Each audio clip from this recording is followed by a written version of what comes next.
filme Abaixo de Zero, original da Netflix, tem arrancado críticas positivas, principalmente por ter conseguido produzir um filme com um orçamento baixo e ter um roteiro consistente que prendeu o espectador do início ao fim.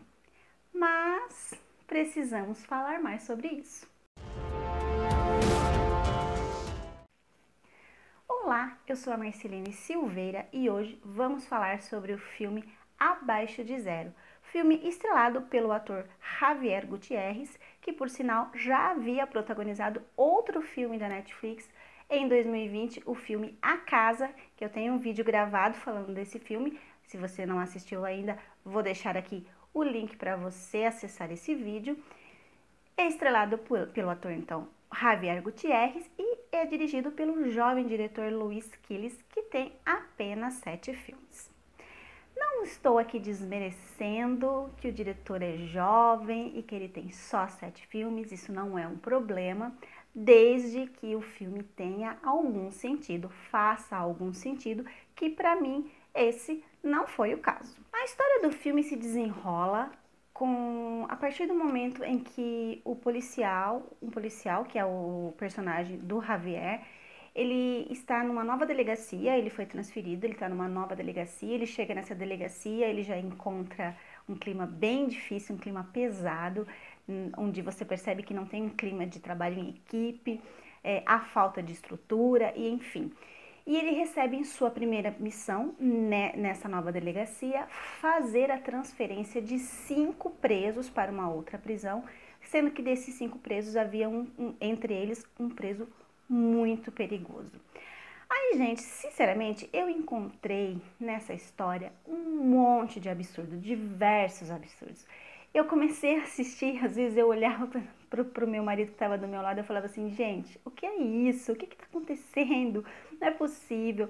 E assim, eu só segui em frente mesmo com esse filme, porque lógico, eu tinha que vir aqui depois e poder gravar um vídeo para vocês. E se eu não assistisse o filme inteiro, eu não ia ter como fazer isso.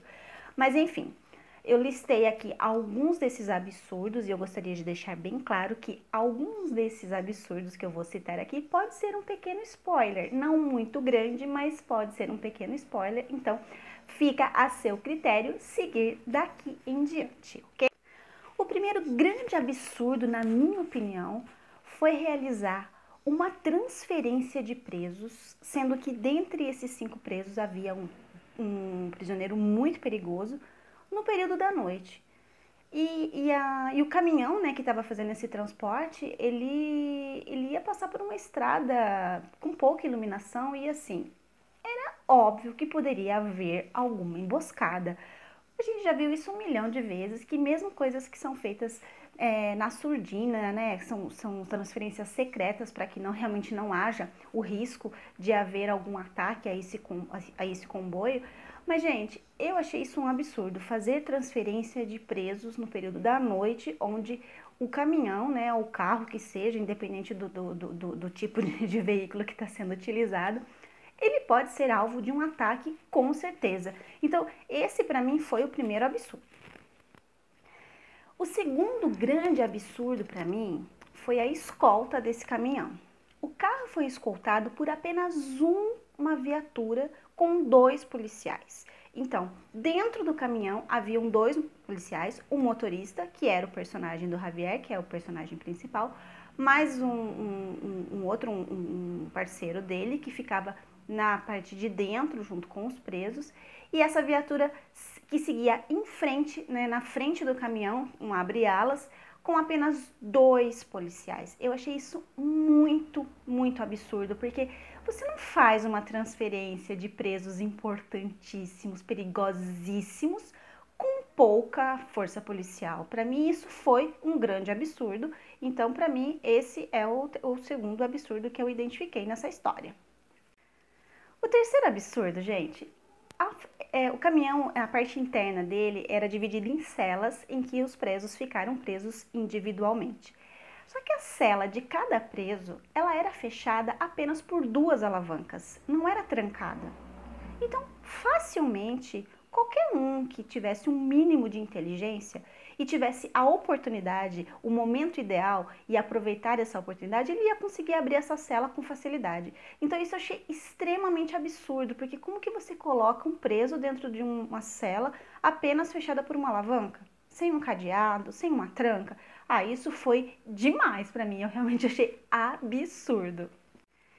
Bem, num dado momento do filme, logo no início, o caminhão ele sofre uma emboscada.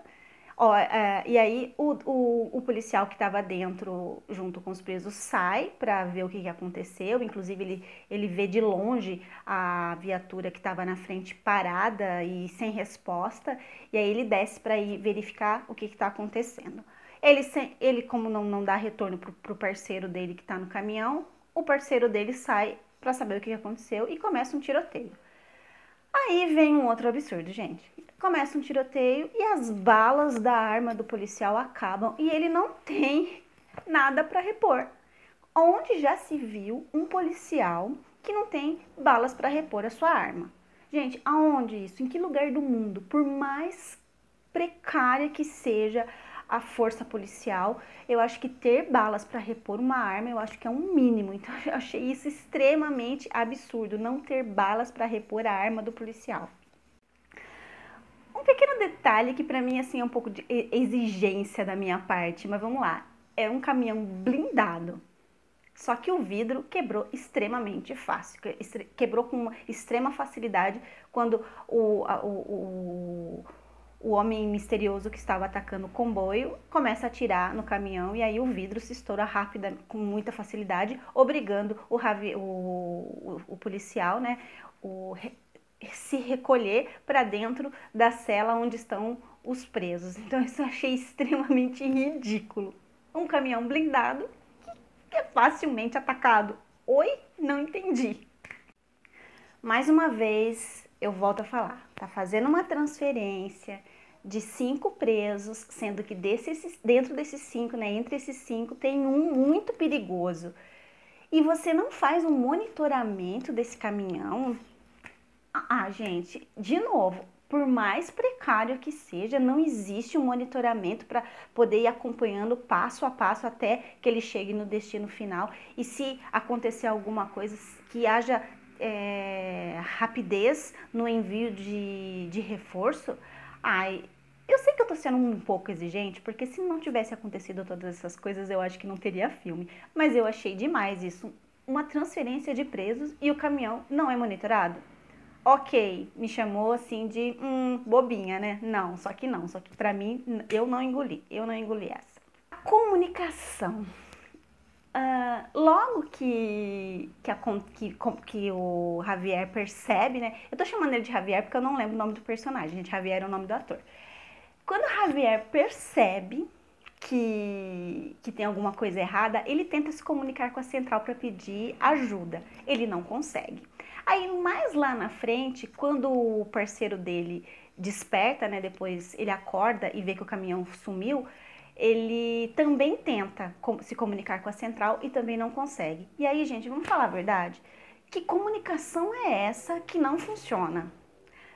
Não entra na minha cabeça. Como pode uma comunicação ser tão ruim?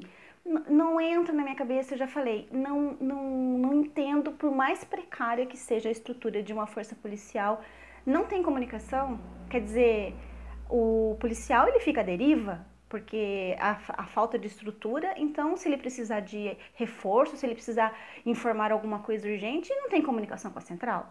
Isso eu achei assim fraquíssimo, absurdo mesmo, a comunicação ser falha. Não engoli, eu não engoli. E aí, para fechar, gente, a listinha de absurdos lá pro final do filme, quando as coisas começam a fazer sentido e etc. E porque quem era aquele homem misterioso, por que ele estava ali perseguindo o caminhão, enfim.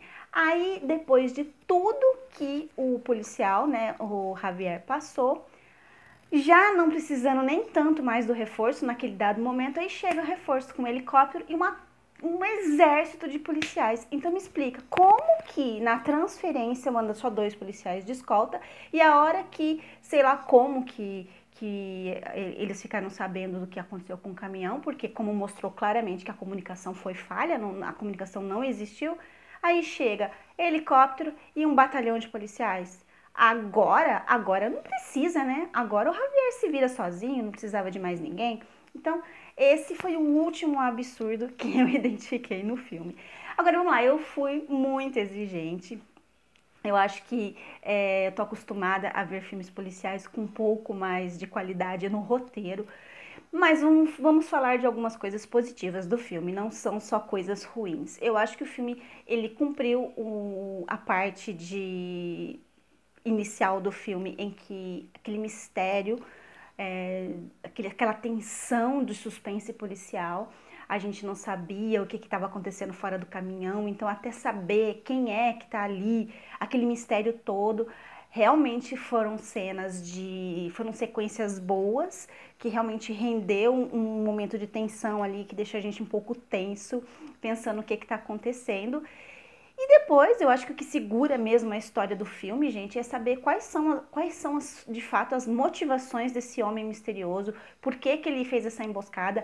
Em um dado momento fica claro que ele está atrás de um preso que está lá dentro e qual é a relação dele com esse preso e por que que ele quer tanto pegar esse preso, porque na verdade ele não quer matar, né? Porque se ele quisesse matar, ele já tinha botado fogo no caminhão e explodia tudo.